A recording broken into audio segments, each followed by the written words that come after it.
नमस्कार, स्वागत है आप सभी का मेरे साथ न्यूज़ इंडिया फर्स्ट पर। मैं सोनम चड्ढा आप सभी का स्वागत करती हूँ और इस वक्त मैं मौजूद हूँ जनपद हापुड़ में भारतीय किसान यूनियन राष्ट्रीय हित के यहाँ पर सभी सम्मानित लोग मौजूद हैं। संबंधित खबर पर पूछेंगे क्या कुछ है आज पूरा मामला। सुनने में आया कि बिजली विभाग की भी कुछ लापरवाही और क्या कुछ है यहाँ पर आज खास संबंधित खबर पर आए हैं। पूछेंगे सबसे पहले मंजीत जी से ही मैं बातें कर लेती हूँ किस उपलक्ष्य में ये यहाँ पर आज जुड़े हैं और सारे जो किसान भाई यहाँ पर नजर आ रहे हैं। सबसे पहले स्वागत करूँगी आपका अपने चैनल पर। बहुत बहुत धन्यवाद मैडम। मंजीत जी, किस पर्पज़ में ये आज आप यहाँ पर सभी ये काफ़ी मात्रा में जो लोग जुड़े हैं, क्या इसका उद्देश्य है? मैम, हम कम से कम एक महीने से नोटेड कर रहे हैं कि कुछ बिजली विभाग के जो लोग हैं वो लोग अपना काम नहीं कर पा रहे हैं। एक प्रकरण हमारे यूनियन के एक राष्ट्रीय उपाध्यक्ष उनके घर का है। हमने कनेक्शन के अप्लाइजेशन किया तो उन्होंने ये कह दिया जई साहब ने कि जी एस्टीमेट बनेगा जब हम कनेक्शन लगा पाएंगे। हमने एस्टीमेट भी जमा कर दिया, उसके बावजूद वो कनेक्शन नहीं लगा पा रहे हैं। तो अभी एसडीओ साहब से हमारी बात हुई है और एसडीओ साहब ने हमें आश्वासन दिया कि एक दिन के अंदर हम इस काम को कर देंगे। अगर वो ये काम नहीं करते हैं तो हम उनके खिलाफ धरना देने का काम करेंगे। और उसके साथ साथ बहुत सारे टोल कर्मी हैं जो हमारे पदाधिकारियों को परेशान कर रहे हैं, किसानों को परेशान कर रहे हैं। बिल्डरों के वो डंपर भी फ्री निकाल रहे हैं लेकिन किसानों गाड़ी निकालने में परेशानी हो रही है। टोल का एक मामला ज़्यादातर सामने आता है, जो लोकल की गाड़ियाँ भी होती है, जो कम रेंज की गाड़ियाँ भी होती है, उनके भी टोल काटे जाते हैं। क्या ये कितना सही है? इस पर अंकुश क्यों नहीं लग पा रहा है? लगातार ये मुद्दा उठता है लेकिन दबा दिया जाता है। मुद्दा पूरी तरीके से क्लियर क्यों नहीं हो पा रहा अभी तक? देखिए, हमारे परिवहन मंत्री ये कहते हैं कि जो लोकल की गाड़ियाँ लोकल का पास बनना चाहिए। उनका 30 किलोमीटर तक कोई टोल नहीं होना चाहिए। कि दुर्भाग्य है कि जिस जिले में हम खड़े हैं वहाँ 40 किलोमीटर के एरिया में 3 टोल हैं, लेकिन हमारे प्रधान मंत्री बार बार ये कहते हैं कि 60 किलोमीटर के एरिया में कोई टोल नहीं होना चाहिए। लेकिन हमारे ज़िले में आप देख लीजिए 4 टोल हैं। 3 तरफ आप जाएंगे उधर टोल देना पड़ेगा। और टोल वालों की इतनी गुंडाई है कि वो प्राइवेट पास नहीं बना रहे हैं, लोकल के पास नहीं बना रहे हैं, गाड़ी नंबर का इशू बता रहे हैं और उनकी गुंडाई चल रही है। वो अपना डबल टोल लेने का काम कर रहे हैं। इस पर क्या कुछ कहना चाहेंगे? सरकार से क्या कुछ अपील है? देखिए, मेरा सरकार से अनुरोध है कि जो किसान हैं इनकी गाड़ियाँ फ्री होनी चाहिए। उनके लिए कोई लोकल नहीं होना चाहिए। जो किसान है वो बड़ी मुश्किल से रोड पर निकलता है, उसका जब वो गाड़ी लेता है उसका ही वो टैक्स दे देता है, उसके बावजूद वो टोल टैक्स भी दे। हम इसका घोर निंदा करते हैं, इसका विरोध करते हैं और हम इस पर आश्वासन देते हैं किसानों के लिए अगर ये कुछ दिन में इसका सुधार नहीं हुआ तो हम सड़कों सदन तक का धरना देने का काम करेंगे। अच्छा, संबंधित खबर पर बिजली विभाग की भी कुछ यहाँ पर सुनने में नजर आया था। प्रधान जी इस वक्त यहाँ पर मौजूद है, बात कर लेती हूँ। शायद सूत्रों के हवाले से खबर है कि आप धरना प्रदर्शन भी करने वाले हैं बिजली विभाग के लिए। तो बिल्कुल, जो है जो किसानों की आवाज़ लगातार दबाई जा रही है, लगातार किसान पीड़ित है। किसान तो हर चीज से ही पीड़ित है, मुद्दे क्यों नहीं क्लियर हो पाते? आखिर तो आप लोग मुद्दा उठाते हैं, किसान भाई सभी मुद्दा उठाते हैं, लेकिन वो जो का त्यों ऐसे ही नजर आता है, उसे पूरी तरीके से अंजाम तक क्यों नहीं पहुंचाया जाता? नहीं, जो का तो नज़र नहीं आता। जब जब भी किसान सड़कों पर उतरता है तो निश्चित सरकार उस पर ध्यान देती है। और ऐसा नहीं है, पूर्व में भी जब जब किसान सड़कों पर आए हैं तो किसानों की बात को सरकार ने गंभीरता से लिया है और उनमें सुधार भी हुए हैं उन चीज़ों में। बिजली विभाग में क्या कटौती, किस तरीके की कटौती? जी, कटौती ये है जो स्मार्ट मीटर का विषय है। कुछ जो नए कनेक्शन होने, किसी का 10 मीटर की लंबाई पे कनेक्शन होना नया, उसमें भी 70,000 का एस्टीमेट बना दिया जाए ने, तो जो गलत है। भाई 10 मीटर की लाइन है तो उस पर 10 मीटर का आप जो है एस्टीमेट बनाइए, जो भी उसमें जायज़ है। किसान आदमी 70,000 रुपये कहाँ से देगा? जो जायज़ है आप वो पैसा लीजिए, उसके लिए कौन मना कर रहा है? स्मार्ट मीटर में क्या कुछ खराबी आ रही है? स्मार्ट मीटर का बहुत ज़्यादा चर्चा का विषय बना हुआ है कि स्मार्ट मीटर, लेकिन स्मार्ट मीटर में ऐसा क्या दिक्कत आ रही है, क्या कुछ है उसमें? देखिए, स्मार्ट मीटर में खराबी कुछ नहीं आ रही। स्मार्ट मीटर का मतलब है कि आप पहले रिचार्ज करोगे, उसके बाद आप इस्तेमाल कर पाओगे। किसान का पेमेंट समय से मिल नहीं पा रहा, समर्थन मूल्य नहीं मिल पा रहा अपनी जो भी वो फसल बेच रहा है। पहले वो रिचार्ज कहाँ से करेगा? तो उसके लिए ये होता है कि भाई 6 महीने में उसकी फसल आती है कम से कम। अब जो मीटर व्यवस्था है 6 महीने में फसल बेच के अपना बिजली का बिल का भुगतान कर देता है। जब स्मार्ट सिस्टम हो जाएगा तो पहले रिचार्ज करेगा, उसके बाद यूज़ कर पाएगा। जो व्यवस्था गाँव में अभी नहीं चल सकती। अभी आप देख रहे हैं शहर में ही पूरी तरह वो व्यवस्था नहीं चल रही, गाँव में स्मार्ट मीटर कैसे चल पाएगा? सरकार से क्या चाहते हैं? सरकार से ये चाहते हैं ग्रामीण परिवेश पे, किसान पे, मजदूर पे ध्यान दे और इस तरह की योजनाएं बनाई जाएं जो किसान मजदूर के हित में हो, जिन्हें आसानी से वो लोग उस पे चल सकें। बिजली प्रॉपर आ रही है गाँव में? बिजली तो देखो ठीक आ रही है, लेकिन थोड़ा सा जो बिजली विभाग के लोग हैं, जो कर्मचारी हैं, उनको थोड़ा सा सरकार ये नसीहत दे कि भाई ग्रामीण परिवेश में जो भी लोग की समस्याएं उन्हें प्राथमिकता पे लिया जाए। अच्छा, सूत्रों के हवाले से लगातार खबर आती रहती है, जहां पर आपको बता दें कि बिजली विभाग की लगातार लापरवाही, महंगी बिजली कनेक्शन जो कि आम जनता और किसान भाई अफोर्ड नहीं कर पाते हैं, तो वहीं 70 से 80 हज़ार का एस्टिमेट दे दिया जाता है एक कनेक्शन के लिए। इस पर भी लगातार सूत्रों के हवाले से खबर आ रही है कि लगातार जो बिजली विभाग है इस पर अपनी कशाकशी का माहौल चला हुआ है। सर से संबंधित खबर पर बात कर लेते हैं। क्या नाम है, थोड़ा पीछे हो जाए, क्या नाम है आपका? अवधेश त्यागी। अवधेश जी, क्या कुछ कहना चाहेंगे? तो कहना यही है कि किसानों की जो समस्याएं हैं वो आप भी वाकिफ़ हो और सभी लोग वाकिफ़ हैं और सरकार भी वाकिफ़ है, लेकिन किसानों की सब बात करते हैं, किसानों के लिए सुनता कोई नहीं है, ना उस पर कोई काम करता है। सुनाने का काम क्यों नहीं कर रहे? अगर सुनता नहीं है तो सुनवाइए ना।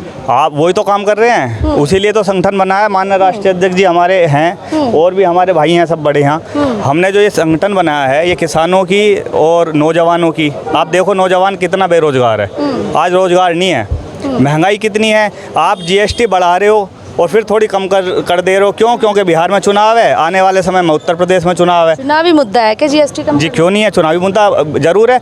जब आपको पता है तो एक लूट हो गई ना, आप पहले क्यों नहीं कम करी? कैसे लूट हो गई? आपने पहले क्यों नहीं कम करी जीएसटी, जो अब आप कम कर रहे हो? अब तो क्या 2027 में ये सारी रणनीति बनाई जा रही है इलेक्शन का? 2027 में ये सरकार विफल हो चुकी है। 2027 में तख्ता पलट है और 101 तख्ता पलट 101%। किसान मजदूर देश का प्रदेश का वो त्रस्त आ चुका है ये आपकी उत्तर प्रदेश की भाजपा सरकार से। ये भाजपा की सरकार जो है पूंजीपतियों की सरकार है, ना नौजवानों की है, ना ये सरकार आपकी किसानों की है। आप देखो हर कोई इसमें परेशान है सरकार में, तो कम से कम इसका समाधान तो हो। जो कैबिनेट मंत्री माननीय विधायक यहाँ बने बैठे हैं, कोई क्षेत्र में नहीं जाता, गरीबों के पास कोई नहीं जाता, किसानों की समस्याएं सुनने कोई नहीं जाता। किसान जो चुनकर भी तो आप ही लोग आते हैं, जब चुनकर ले आते हैं उसके बाद जो ये रशाकशी होती है तो उस पर क्यों शिकंजा नहीं कसा जाता? मंजीत जी, आपसे बात कर लेती हूँ। 2027 चुनाव छेड़ दिया, चुनाव को कैसे देख रहे हैं और क्या लग रहा है कि जो किसान भाई है लगातार जो पीड़ित हैं, लगातार किसानों की कमर टूटती जाती है, लगातार किसान भाइयों के साथ रशाकशी का माहौल, कभी गन्ना भुगतान, कभी बिजली, कभी मीटर्स, मतलब लगातार उस पर क्या लग रहा है? 2027 का चुनाव, जीएसटी, क्या कुछ कहना चाहिए? देखिए मैम, देश का दुर्भाग्य ये है कि 5 साल जो पीड़ित है, जो युवा है, जो किसानों 5 साल पिटता है, लेकिन जब चुनाव का टाइम आता है तो देश में एक माहौल क्रिएट होता है हिंदू मुस्लिम का। हमारे यहाँ जो प्रतिनिधि चुना जा रहा है, हिंदू मुस्लिम, हिंदू मुस्लिम, हिंदू मुस्लिम, I love Muhammad, I love Muhammad, I love Muhammad किस तरीके से देख रहे हैं? सबसे पहले आई लव मोहम्मद पर बात करूंगी मैं किसी भी धर्म का विरोध नहीं करता। मैं हिंदू हूँ तो मैं अपने धर्म को मैं अपने धर्म के लिए आई लव कहता हूँ, मुस्लिम है वो अपने धर्म के लिए आई लव कह रहे हैं, उसमें कोई दोष नहीं है। लेकिन किसी भी चीज़ को कहने का एक तरीका है, शांतिपूर्ण तरीके से आप अपने धर्म के लिए कह सकते हैं। मैं हिंदू के लिए कह सकता हूँ, मुस्लिम के लिए कह सकता है, लेकिन सड़कों पर उसका उत्पाद बताना वो गलत है। सही तरीके से अपने धर्म के लिए कहना वो सही है। हर आदमी हिंदुस्तान में स्वतंत्र है, संविधान ये कहता है कि आप अपने धर्म के लिए अपने प्रोटेस्ट कर सकते हैं। लेकिन जो बरेली में हुआ आई लव मोहम्मद एक छोटा सा टॉपिक था, जहां पर एक मुस्लिम समुदाय द्वारा उनकी जो यात्रा होती है वो निकाली जा रही थी, उस पर कुछ पोस्टर को लेकर वो रशाकशी का माहौल हुआ। लेकिन आज तक कुछ मुस्लिम भाइयों को ये भी नहीं पता है, जो आज के युवक हैं, सिर्फ उनको एक टारगेट किया जाता है कि आई लव मोहम्मद, हमें बोलने से रोका जा रहा है। अगर उसके पीछे की मैं बात करती हूँ, आज मैं पहली बार आप लोगों से ये बातें कर रही हूँ, अगर उसके पीछे की हम बात करते हैं तो पीछे कुछ और होता है और जो पब्लिक होती है उनको किसी और तरीके से टारगेट किया जाता है। मुद्दा छोटा होता है लेकिन आई लव मोहम्मद एक ऐसा मुद्दा उठा दिया, इसको किस तरीके से देख रहे हैं और सरकार किस तरीके से इसको देख रही है? देखिए 2000 अभी जैसे मेरे छोटे भाई ने जिक्र किया, चुनाव का माहौल है। अभी सब लोग बिहार में चुनाव, बिहार के चुनाव से उत्तर प्रदेश के चुनाव पर बड़ा इफेक्ट होने वाला है। तो गवर्नमेंट जो भी गवर्नमेंट वर्तमान में है उनका टारगेट है बिहार चुनाव को जीतना किसी भी तरीके से। मैंने पहले ही कहा कि 5 साल युवा परेशान होता है, किसान परेशान होता है, लेकिन जैसे ही चुनाव का माहौल क्रिएट होता है ये सरकार एक रूपरेखा बनाती है हिंदू मुस्लिम की। वही इन्होंने डेमोक्रेसी की कि एक आदमी अपने धर्म के लिए कह रहा है मैं अपने धर्म से प्रेम करता हूँ, तो मेरे हिसाब से वो गलत नहीं होना चाहिए। उसके लिए प्रोटेस्ट कर रहा था, सही तरीके से कर रहा था, लेकिन एक माहौल क्रिएट किया गया जिसको एक दंगे का रूप दे दिया गया। मैं आपकी यहाँ पे बात इनक्रिप्ट करूँगी, क्योंकि आई लव मोहम्मद को इतना बड़ा टॉपिक नहीं था, वो प्रचार कर रहे थे, प्रसार कर रहे थे, वो प्रचार प्रसार का तो माहौल ही नहीं था सर। किस तरीके का प्रचार प्रसार था जब उनकी यात्रा निकाली गई थी? जो सूत्रों के हवाले से खबर है वो इस तरीके से थी कि वो हिंदू समुदाय के मोहल्लों में जा रहा था और वहाँ पर कुछ प्रतिमाएं लगी हुई थी, पोस्टर्स लगे हुए थे, उनको हटा कर वो आई लव मोहम्मद का पोस्टर वहाँ पर लगा रहे थे। तो क्या उनको रोकना वो गलत था? नहीं, मैंने अभी कहा, मैंने आपकी स्टार्टिंग में एक बात बोली कि हम अपने कोई भी आदमी अपने धर्म का प्रमोशन कर सकता है, प्रचार कर सकता है, लेकिन सही तरीके से, सही ढंग में। मैं भी हिंदू हूँ तो मैं सड़क पर बैठकर सड़क जाम नहीं कर सकता, मैं किसी अदर धर्म की मूर्तियों को नहीं तोड़ सकता, वो गलत है। लेकिन अपने धर्म का प्रचार करना गलत नहीं है, लेकिन उसका तरीका सही होना चाहिए। गलत तरीके से प्रचार करना गलत है। मैं यही कहना चाहता हूँ कि बरेली में जो हुआ वो एक रूप नया क्रिएट हुआ, वहाँ सही तरीके से यात्रा जा रही थी, लेकिन क्या रहा वो वहाँ वर्तमान में क्या रहा, क्या उनकी गलतियाँ रही, ये तो वही जाने, क्योंकि हम और आप दूर से कल्पना करते हैं किसी भी चीज़ की, लेकिन पता तब चलता है प्रैक्टिकल में कोई चीज़ होती है। क्या एक चीज़ पूछना चाहूँगी, हिंदुस्तान के जो मुस्लिम हैं वो आई लव मोहम्मद, वो उनका धर्म है, वो प्रचार कर सकते हैं जिस तरीके से करना चाहे उस तरीके, लेकिन क्या आज का मुस्लिम, हिंदुस्तान का मुस्लिम, वो आपको अपने आप को किस नज़रिए से देखता है? क्या वो अपने आप को हिंदुस्तान में सुरक्षित मानता है सरकार में? देखिए, अगर हम यूपी की बात करें, यूपी में एक धर्म को टारगेट करके काम किया जा रहा है। मैं ये नहीं कहता कि मुस्लिम सही है गलत है, मैं ये कह रहा हूँ कि जो देश का मुख्यमंत्री होता है, जो यूपी का मुख्यमंत्री है या देश का प्रधानमंत्री होता है, उसके लिए सब लोग बराबर हैं। कहते हैं जो एक नेता चुन के आता है उसके लिए प्रजा इक्वल होती है, उसके लिए जाति धर्म कुछ नहीं होता है। तो लेकिन हमारे जो मुख्यमंत्री साहब हैं वो एक जाति को टारगेट करके कार्य करते हैं। दूसरा, मुझे बड़ी शर्म के साथ ये बात कहनी पड़ रही है कि सुप्रीम कोर्ट की रूलिंग है कि आप किसी के घर को नहीं ढा सकते, आपके संस्थान को नहीं ढा सकते, लेकिन हमारे मुख्यमंत्री जी उस चीज़ को मानने के लिए तैयार नहीं है। अभी सुप्रीम कोर्ट ने हस्तक्षेप किया, उसके बाद बरेली में जो हुआ, अब देखिए एक आदमी ने गलती की, उसके रिलेटिव के आप मंडप ढा रहे हैं, उसके रिलेटिव के आप घर तोड़ रहे हैं। किसी का घर तोड़ने का अधिकार किसी के पास नहीं है, वो गलत है। ठीक है, किसी ने गलती की, आप उसे सजा दें, सजा देने के लिए कानून बनी है, कोर्ट बना है, कोर्ट से बड़े आप नहीं हो सकते।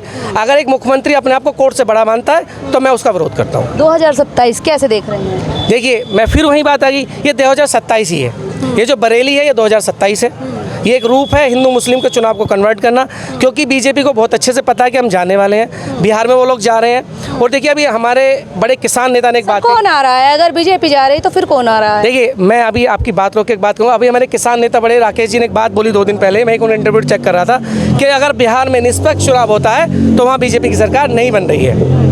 तो आप इस पर अंदाज़ा लगा लीजिए कि अगर बिहार का माहौल ये है और उसके बाद भी बिहार में सरकार बन जाती है तो जो विपक्ष कह रहा है मैं भी उसे मानूंगा कि कहीं ना कहीं वोट चोरी हो रही है। सर खड़े हैं, सर से मैं बात कर लेती हूँ। किसान भाइयों के हित में क्या कुछ कहना चाहेंगे? सबसे पहले आपका नाम जानना चाहूँगी, आपका परिचय। शर्मा प्रदेश जी, क्या कुछ कहना चाहेंगे आप किसान भाइयों के हित में? मैं जानना चाह रही हूँ। किसान भाइयों के हित में किसानों की बहुत सी मजबूरियां हैं, जैसे कि अब सीधी सी बात है, आदमी पूरे साल मेहनत करता है, पेमेंट के लिए उसे हाथ फैलाना पड़ता है। गन्ने के पास वो पेमेंट मिल वाले अपना बरत रहे हैं, उसका गन्ना समिति के जो जिला अध्यक्ष हैं कुणाल जी, वो किस तरीके से आपकी कुछ हेल्प नहीं करते? वहाँ से क्या आश्वासन दिया जाता है? वो भी तो पार्टी के ही एक मेंबर हैं। कुणाल जी अपनी कंप्लेन अगर आप लेके पहुँचते हैं कुणाल जी के पास तो वहाँ से क्या कुणाल जी के पास और कार्य बतेरे हैं, उनके बतेरे बिजनेस हैं, उन्हें कहाँ इतना टाइम है कि वो गरीब किसानों की सुन सकें। अच्छा, बिजनेस कर रहे हैं, समिति से जुड़े हुए हैं। आपसे फिर मैं बातें करूंगी, क्योंकि यहाँ से बात करने में मुझे जो क्वेश्चन होते हैं मेरे आदान प्रदान लगातार चलते रहते हैं। कुणाल जी, किस तरीके से किसान भाइयों की मदद? हमारे भाई हैं वो भी, लेकिन होता क्या है कि राजनीति और व्यापार दोनों अलग अलग चीज़ें हैं। कुणाल भाई हमारे बड़े व्यापारी हैं और वो राजनीति में बड़े सक्रिय हैं, मैं मानता हूँ, लेकिन हो क्या रहा है, वो भी एक पार्टी की कठपुतली है। वो भी किसानों के लिए कुछ नहीं कर पा रहे हैं, क्योंकि समस्या क्या है, वो भी अपने ऊपर अधिकारियों से कहेंगे, ऊपर कहेंगे, अधिकारी किसी की सुन नहीं रहे हैं। अधिकारी, देखिए, अगर आप कुणाल जी की बात करें, वो एक समिति के अध्यक्ष है, आप बताइए किसानों को खाद नहीं मिल रहा है तो उसके लिए क्या करें? वो बहुत क्योंकि खाद ऊपर से नहीं आ रहा, अधिकारी उनकी नहीं सुन रहे, वो भी एक आश्वासन देते हैं कि भाई हम बात करेंगे। देखिए, क्योंकि बीजेपी के जो पदाधिकारी हैं वो भी अस्वस्थ हैं, उनके हाथ में भी कुछ नहीं है, ऊपर की जो लोबी बैठी हुई है वो किसी की नहीं सुन रही, अधिकारी सरकार चला रहे हैं, अधिकारियों को जो मन करता है वो कर रहे हैं। अभी आपकी सरकार से क्या मांगे और सरकार से क्या चाहते हैं? देखिए, मेरी सबसे पहले मांग ये है कि अभी आलू की बिजाई होने वाली है, तो किसान किसी भी रूप में ये सुनिश्चित करे कि किसानों को खाद कैसे मिलेगा, उसकी पूर्ति कैसे होगी, ये सरकार को सुनिश्चित कराना पड़ेगा कि किसान को लाइन में ना लगना पड़े, वो अपनी फसल टाइम से बो पाए, उसे खाद की उपलब्धता कराए। मेरा सबसे पहले किसान की मांग यही है। दूसरा, हम अभी आपको आपके चैनल के माध्यम से आश्वस्त करा देना चाहते हैं कि मील स्टार्ट होने वाले हैं। इस बार मिलों की धांधली नहीं चलेगी। गन्ना लेने से पहले किस मिल मालिकों को बताना पड़ेगा कि किस रेट में आप गन्ना लेंगे, और वो रेट हमें पहले दिन पर्ची पे चाहिए। अगर कोई भी मिल ऐसा नहीं करता तो हम आपके चैनल से स्पष्ट करा देना चाहते हैं कि हम उस मिल को चलने नहीं देंगे जब तक किसानों को ये नहीं पता चल जाएगा कि उनका गन्ना किस रेट में जा रहा है।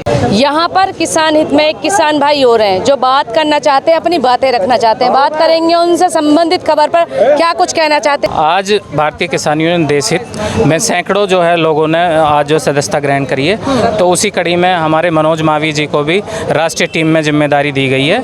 और जो है लगातार जो है हमारे भारतीय किसान यूनियन देश हित का कुनबा बढ़ता जा रहा है। लगभग कितने मेंबर आते हैं? लगभग जो है हमारी 700 लोगों की टीम हो चुकी है पिछले 1.5 महीने में, और लगातार जो है वो दिन प्रतिदिन लोग जुड़ते जा रहे हैं। और वो क्या सरकार को घेरने का काम दिन प्रतिदिन बढ़ता जा रहा है? नहीं, देखो ऐसा है, सरकार को घेरने के ही काम नहीं होते, इसमें बहुत चीज़ें होती हैं। ये तो देखो संगठन जो होता है वो संख्या से ही चलता है, वो उसमें सरकार को घेरने का या ना घेरने का कोई विषय नहीं होता। सरकार जहाँ ऐसी ज़रूरत लगेगी कि भाई सरकार को घेरना है तो वहाँ घेरा भी जाएगा।